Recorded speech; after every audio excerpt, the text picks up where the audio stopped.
I just got out of jail, mate. Oh, my God. We got to get together and think of a lie to tell Elizabeth. And I'm like, did you think we were friends? Because that's a true story.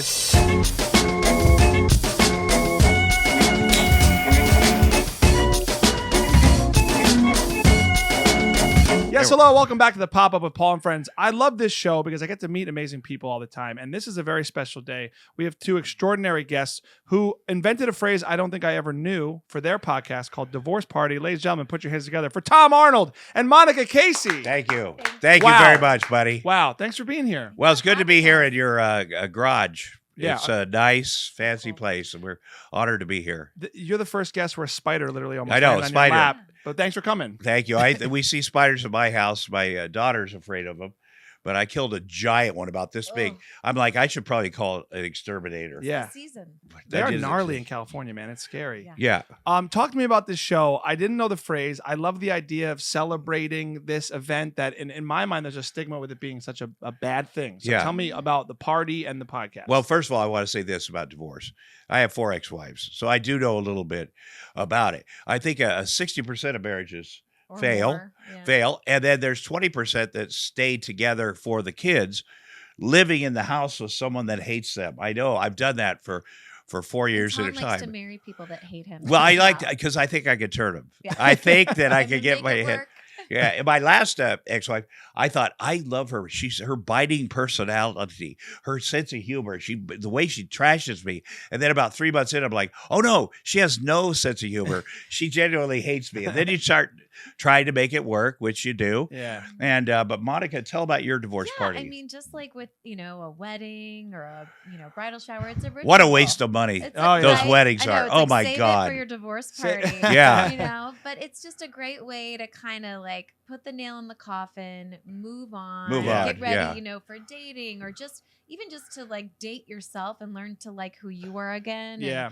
And, all that fun stuff. Yeah. It's such a decision too, right? Like once you make that decision, or the couple makes a decision, your life it's such is a headache. Upside down. Yeah. So the party aspect must be like a nice light at the end of the Well, tunnel. Monika was also the first person in her group. Yeah, I was that the got first divorced. one to jump off the mountain, and it was awkward. It was weird. Like even my married friends, I could tell their husbands were like, "Oh, you're going out with Monika tonight?" Like so worried. They think it's contagious. Don't get the stink of divorce on me. To dinner, maybe talking shit about their marriage. Yeah. But I'd be like, "Come over here." I mean, because obviously the first year is the worst, so there's nothing glamorous about it. Yeah, that's when we met. Yeah, in the school parking lot. And I saw her with her kid, kids same age. I'm a single dad. I'm 64. My kids are 10 and 7. But I went, she's a good mom, and she's very cute.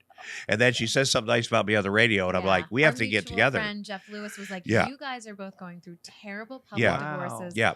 You have to get together. So we had lunch and shared my one date in 7 years. That's wow. My kid. Yep. And it ended with a podcast. I'm so amazing. He couldn't find anyone else since then. That's very true. But you then your friend said, "Hey, we want to get you out of this funk, right?" Well, no, I actually just threw it for myself. Like, that's sad. That's very sad. I know it is. I was like, but it's a good idea. It was like a Wednesday night. I think I actually signed my divorce papers on Valentine's Day. Ooh. Ew. Yeah. And so I just was like, whoever's available, mass text. Let's go to a tiki bar. Let's sing karaoke. I asked everyone to come and sing their favorite breakup songs. Yeah. And my friend Bob and I opened the night with Total Eclipse of the Heart. Oh boy. Ended up, puking, making out with a stranger. After you puked? That's my question always. I don't know. Men don't care. I'm just going to tell you. Don't. When somebody like the Monika, they don't care. Especially if you're drunk. Yeah, you're whatever. Yeah, it was great. Yeah. I just saw a video on Twitter of that exact clip. You see weird stuff like a woman like throwing up while she's trying to kiss a guy at the club or something. Oh, yeah.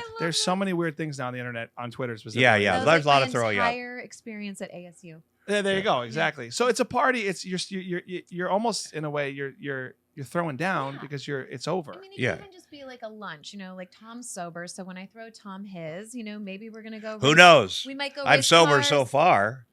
Because he's sober doesn't mean he can't throw up in some's mouth. I throw up less now that I'm sober. It can be like a feeder party. But we can do a nighttime. I go out at night. Of course. In the evening. We're not going to be. I'm more fun now that I'm sober. Yeah? Yeah. I see you out at the clubs, the comedy clubs. I do comedy clubs, Yeah. I don't hang out after the show. But I noticed. I tried to hang with you last time, and you were see you, buddy.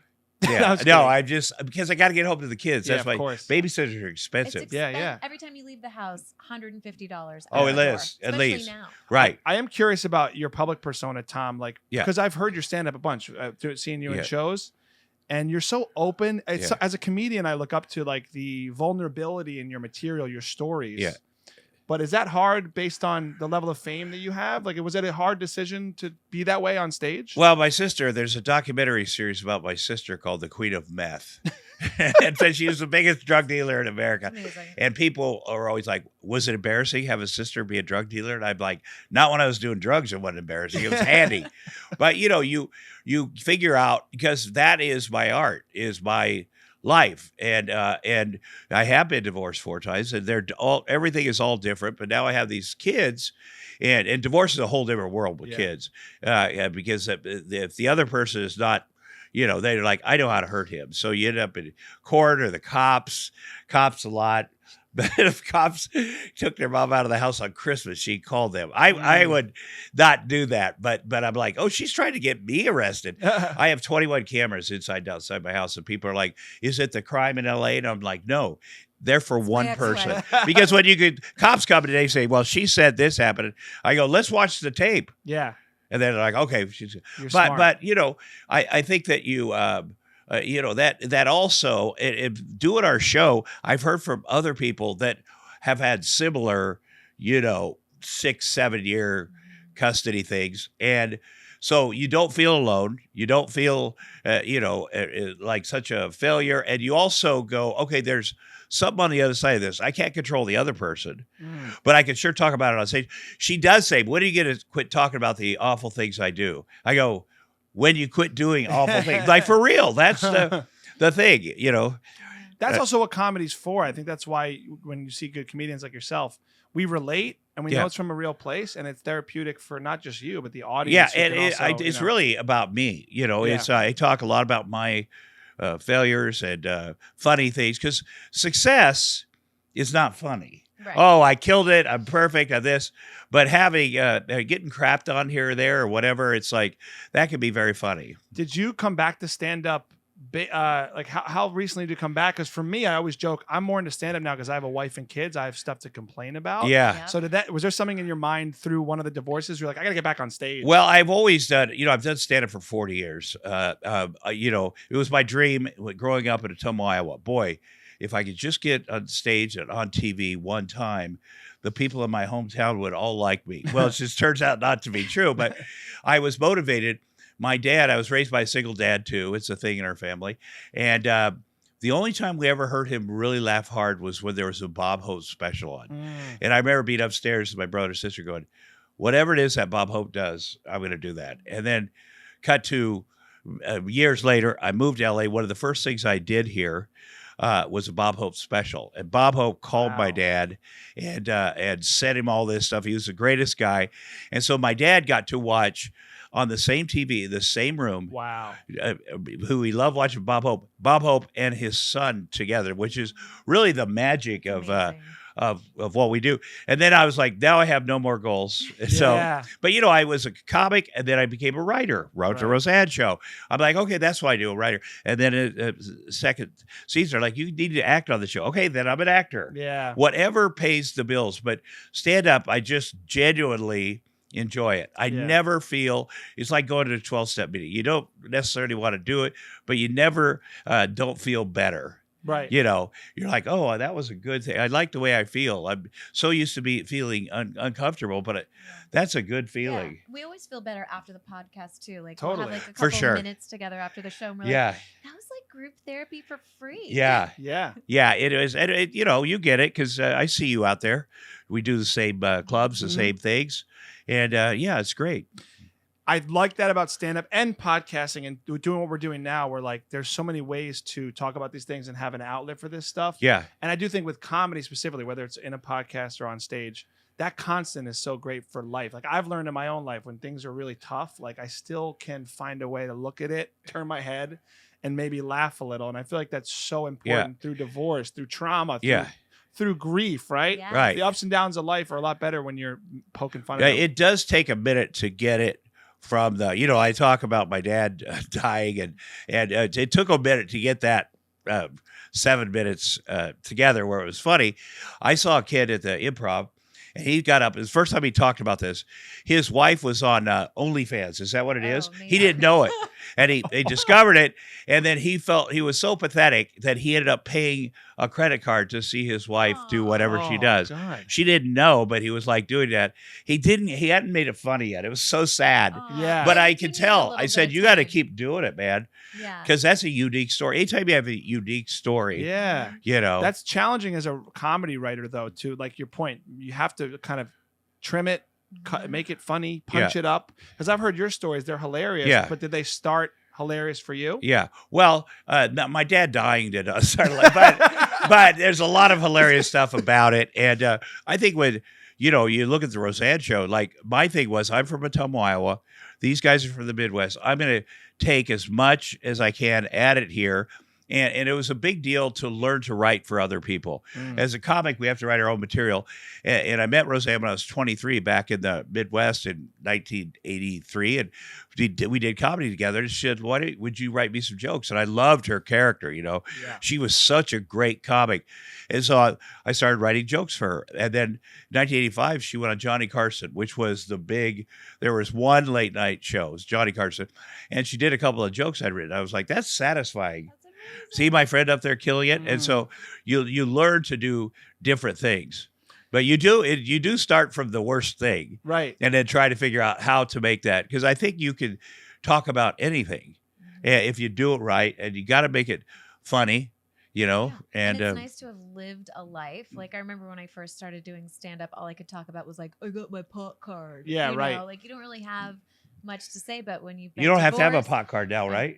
Now, no. Oh my gosh! Driver's license. One of the dads at school is a single dad too. He was a huge pot dealer when they had pot cards. When it was a big deal, you got to get a card, and now everybody get pot. Oh, I had like the whole note from my dentist, like I have TMJ. Right? Yeah. You need it. Yeah. Terrible. Oh no. Yeah. A lot of drug dealers were out of work in this. That's very true. What happened. Yeah. You do comedy as well. You've done stand up for a bit too. Yeah. I totally relate to like living life and then having stuff to talk about. That must come across on this podcast too, because you're pulling from all the real stuff. There's almost like no filter once you are on stage, right? Saying this stuff. Yes. It comes out. I Anything mean, funny come out on the show, like the podcast? I think so. Yeah, like there's always one of my favorite things to do when I'm editing the podcast is find one of those really comedic moments and put that at the top of the show before we get going, because there's always funny in the pain. And I mean, even for me, when I was like 6 months after I was going through my divorce, I went back to doing stand up, and like my lawyers came to the show. Like I got in trouble, his lawyers heard about, like it was just a whole thing, but it was really fun and it was healing. It's cathartic. That's the thing about lawyers and family, they're cautious, but Tom was like, you have the First Amendment. Yeah, that's right. I said to her, if it, and what was the other quote that Jeff said? Jeff Lewis's lawyer always says it's not defamation if it's true. Yeah, and it's also anytime you have your family. I don't know if you've had this experience where your family's like, "We're coming to the show," and you're like, "Shit, I gotta hold it back. Yeah, I gotta." But you can't. And then they'll still be mad about something, and then you have to go. This is what I do. My job is to be as funny on stage, not to worry about you guys, not to because I fully had to say that my mom like did coke and left me alone as a kid while she was there. Audience. It's awkward. Yeah, but she loved it. Good. I have a big show in New York this week actually, and my whole family's coming, and you're literally speaking exactly what I'm worried about. I'm like, do I do the strip club joke? Yeah. Do I do it? Yeah. Whatever. You got to be able to do it, man. It's hard enough on stage. Yeah. You got to let it go, be free. And if you can integrate them, be in the audience and talk, you know that it could be funnier. Like, okay, I'm going to try. Yeah. It's funny, we do this for strangers though, but there is a level of fear, maybe for me being young in it, when there's people I love and know in the audience. It's a little different feeling sometimes. I can do anything in front of strangers, but people I know, I get really like uptight. And by anything, what do you mean? Anything. Are you on OnlyFans? I wish I could do that. Maybe I am. I'd like to. Maybe the podcast should be on OnlyFans. You just do one weird thing. You just do a little subscription. Take off a piece of clothing. I do it. I do just the whole. Tom. Yeah, just Tom. Men would do that for sure. Men are disgusting. We'll do anything. This feet thing that people take pictures of their feet. Selling their farts in jars. I do that all day long. The wrong business. Yeah. I know. Yeah. You have to have panties in Japan, maybe. Yeah, that's nice. Whatever it takes. Yeah. That'd be easy money, man. So, well, if you can't deal drugs, you can get on OnlyFans, as they say. Yeah, that's true. My brother was a stripper Mark. And he got fired because he had back knee. He had so many zits on his back. No. Yeah, that's my family. I feel like but he tried. He tried. Your family is wild in Yeah, terms of what I've known and heard about them. Some of them, yes, very much. You come from a wild bunch, but that's actually probably why you're funny at the same time. Well, perhaps. I certainly have a lot of, stuff. Of the oldest of 7. My dad, when I was 10, married our next door neighbor because he couldn't date. Believe me, I get that feeling. And combine the families. And it was not like the Brady Bunch, like people say. But, that bunch of interesting things. I think you go over your life, you go, this sucked, this sucked, this sucked. And then as you get a little older, especially when you become a parent, you go, okay, my dad was amazing. Yeah.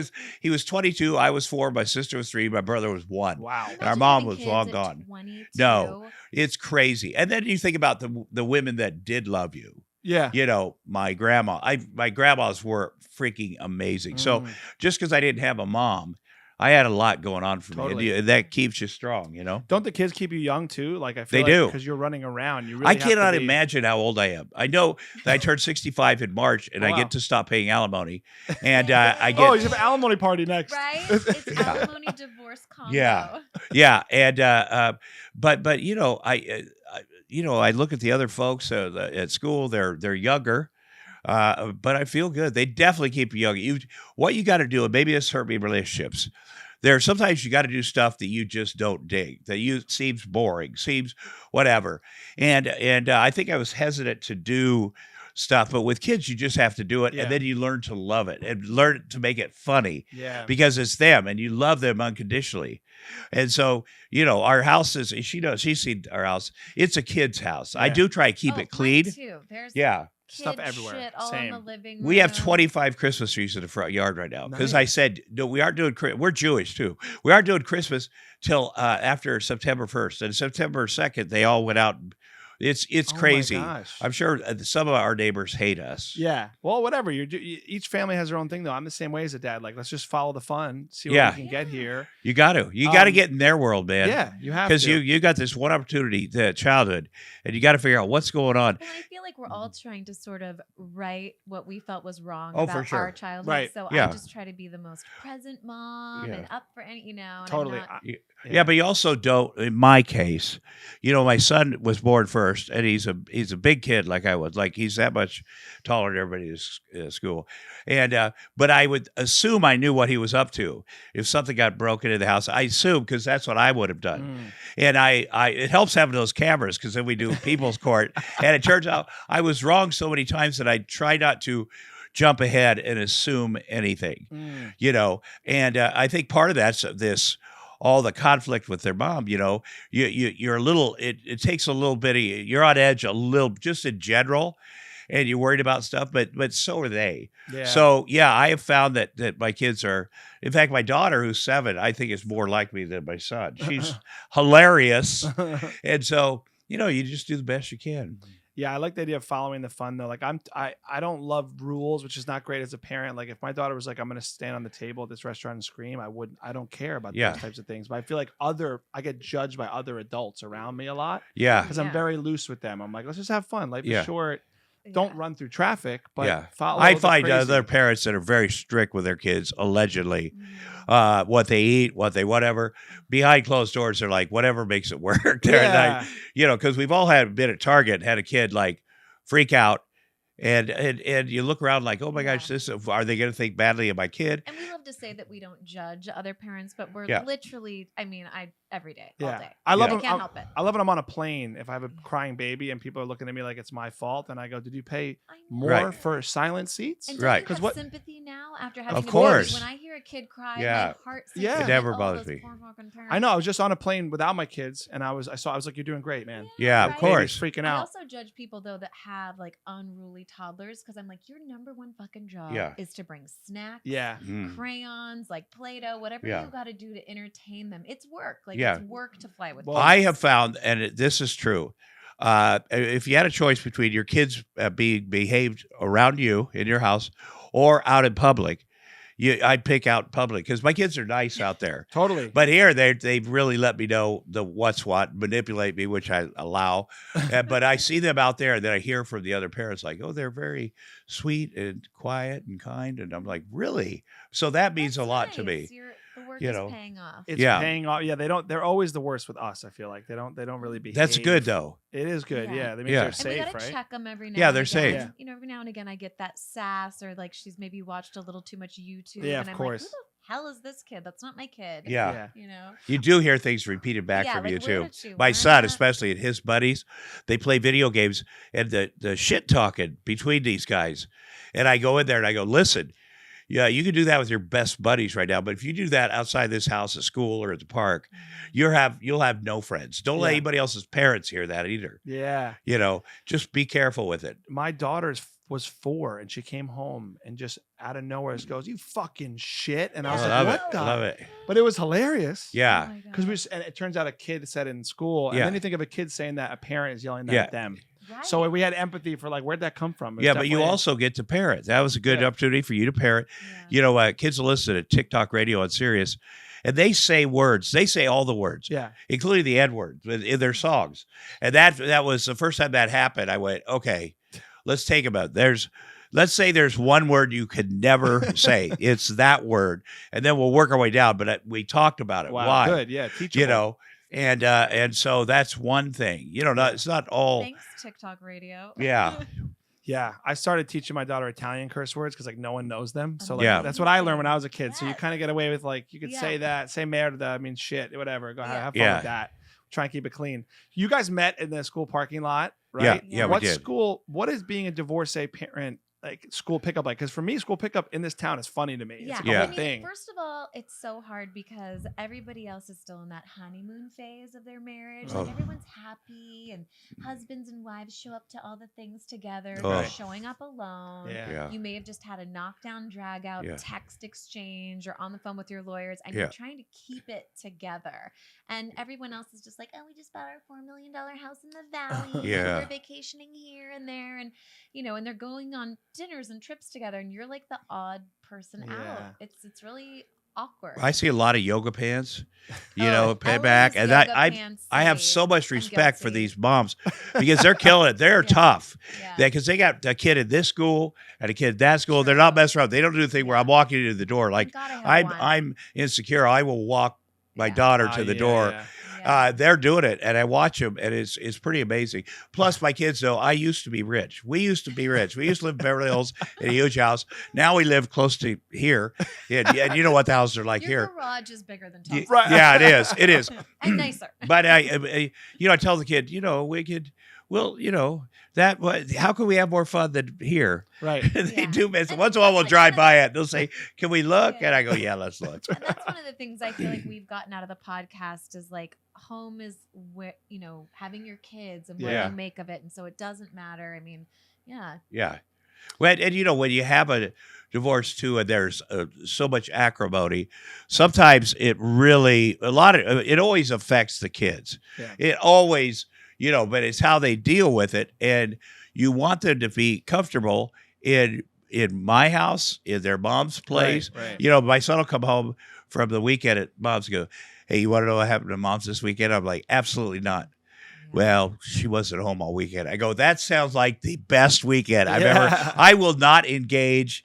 I whatever. Yeah. Switzerland. Yeah, and you want your home to be fun and safe for the kids when they're there. Yeah. That makes complete sense. And it sounds like with the Christmas trees, you're having a ton of fun. I see your clips too. You post crazy, funny clips of your kids all the time. Yeah, we do. We do stuff. It's great. I love being a dad. I mean, it's a thing I think I was always meant to do. And I've done a lot of fun, exciting career stuff here and there.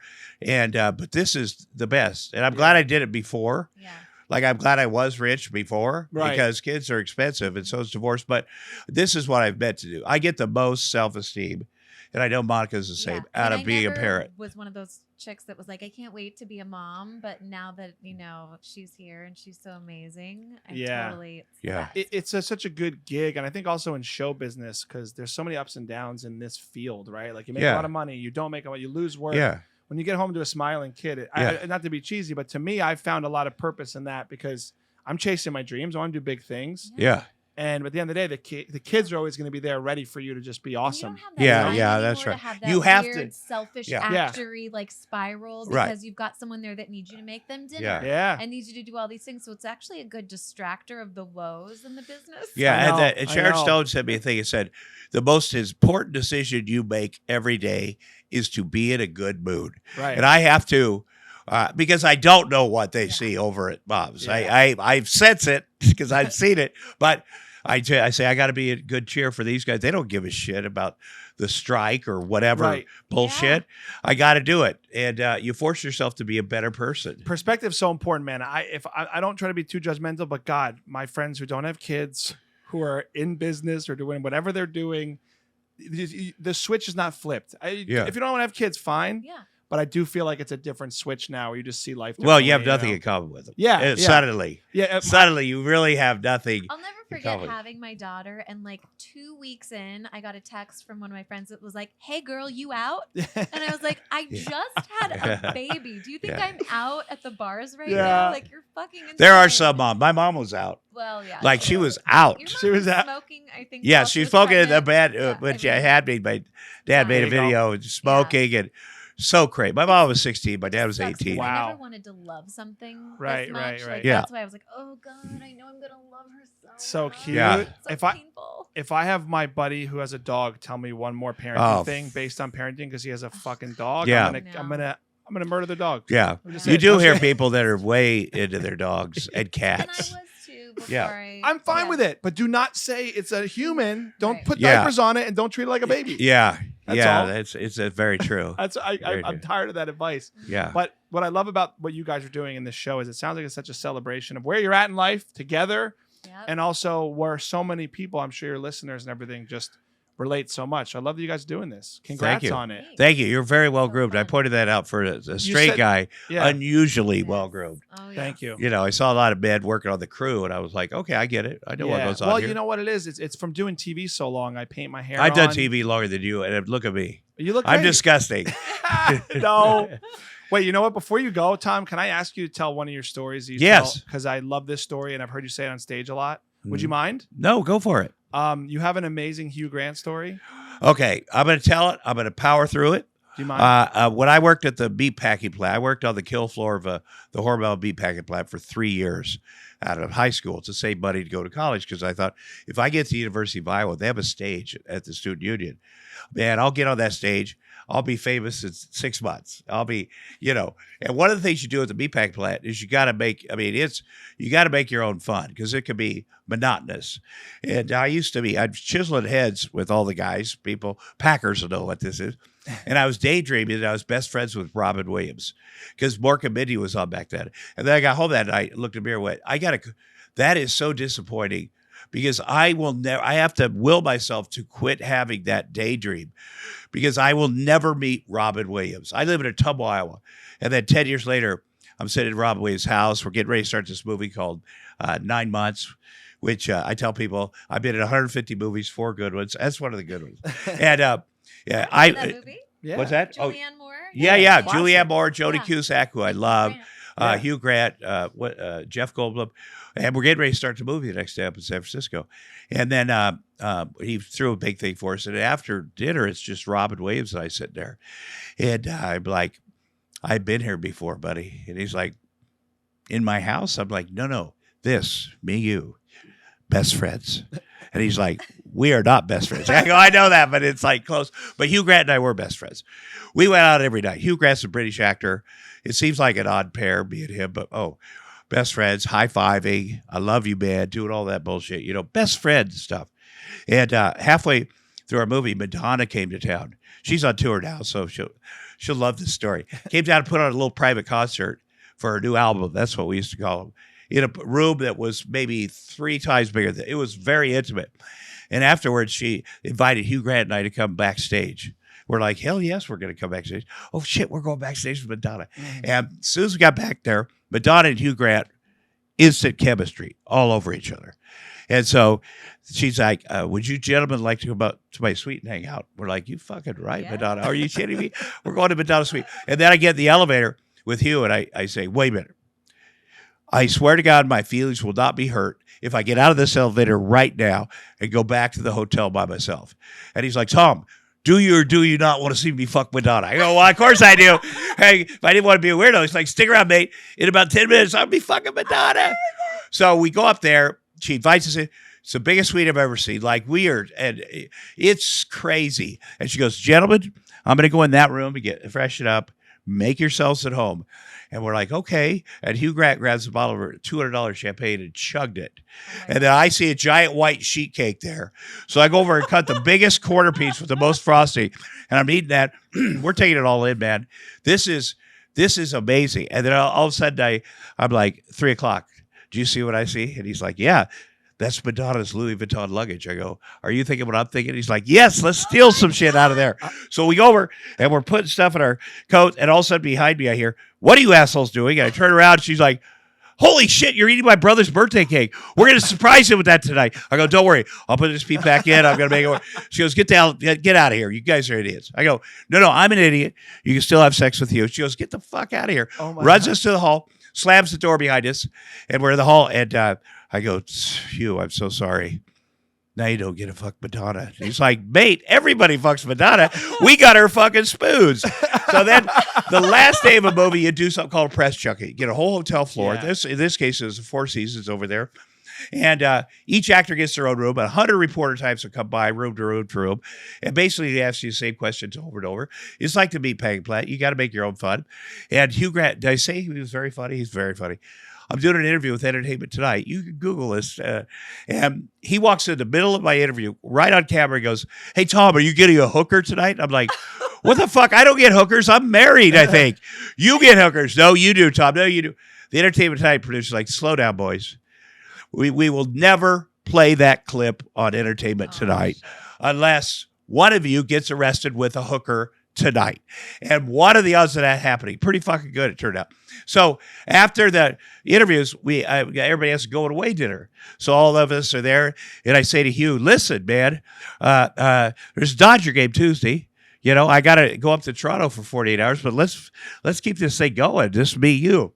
And he's like, yeah, our movie is over, Tom. I go, yes, I know our movie's over, but I know you're staying in L.A., so we don't have to go to a game. We could go get a bite to eat or something. And he's like, I don't understand. Did you think we were friends? Oh. And he said, don't be offended, Tom. We're vagabonds. We're show business friends. You can't be friends with everybody you do a movie with, Tom. I'll see you in a year and I'll give you a hug. And I was like, okay, well, that's, hurtful, but I'm learning the rules of show business. Cool. And so I landed in Toronto at 6 a.m. Sunday morning. I get an emergency phone call from my publicist. She's like, oh, my God.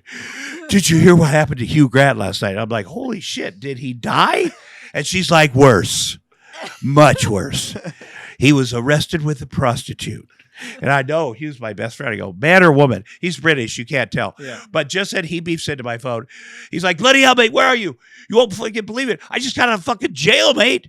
Oh, my God. We got to get together and think of a lie to tell Elizabeth. And I'm like, did you think we were friends? Because that's a true story. It's true. That's long but true. No, thank you so much for saying that, Tom. I love that bit. I love your stories on stand-up, and I love your stories on this podcast. Congrats on the podcast. Thank you for hanging in my podcast after doing TV with me today. It's been a double whammy to get you guys out of here. Guys, make sure to check out Divorce Party everywhere podcasts are. And thank you for liking, subscribing, and being here. We'll see you next time. Bye, everybody. Bye.